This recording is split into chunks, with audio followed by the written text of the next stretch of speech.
Hello and welcome back to Your Brain on Business. This is part two, the commentary inside your head. In the first session, we talked about the RAS and how it selectively shows you things that are important to you. And I gave the example of a car. And today we're going to explore this in a little bit deeper and more meaningful way, because it also impacts how you experience life in business and whatnot. And not only does the brain show you things, the RAS tune you and give your attention to different things that are, quote, important to you, but it also runs a little commentary. And we'll talk more about commentaries in future logs, but let's start with just a little innocuous scene. And this is actually a story from quite a few years ago when I was visiting a manufacturing plant, and on a plant tour, they were looking at the potential of hiring me as a consultant. I was looking at the potential of having them as a client. And we go out in the plant, and there are two gentlemen talking by a machine. And based on what you think about and what you believe and the commentary that goes on your head, you can see different things. Of course, we both saw two people talking.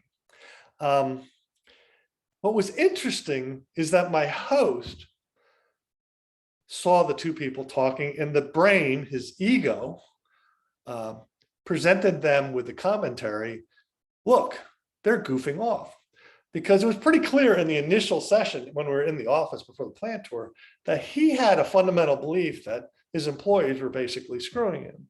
And so his brain knew this, and his RAS was looking for opportunities to demonstrate that that was true.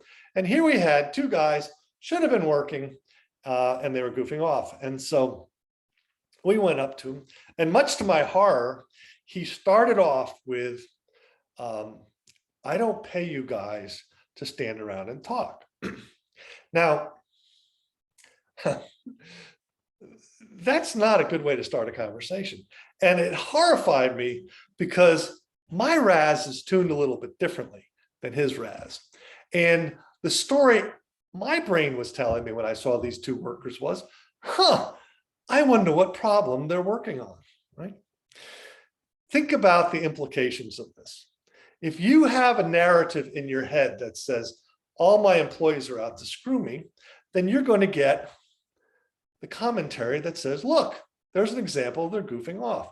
If you have a commentary going on in your head or a belief system that people are fundamentally good and they're working, they're doing their best, then the commentary is, I wonder what problem they're working on. And so we confronted these two guys. They went back to work. I went into the office and eventually was able to escape from this fella. And I asked to go back out on the shop floor, and I found one of them. And I asked them about our little interaction. And he was a little bit hesitant to share with me at first, but eventually he said, well, yeah, actually, we were talking about a quality defect in the product we were producing. So, oh, that's interesting. Did you solve it? Hell no. We just went back to work because we're not paid to talk. And so damage was done. Damage was done to the business because defective parts were getting out. Damage was done to these employees' morale.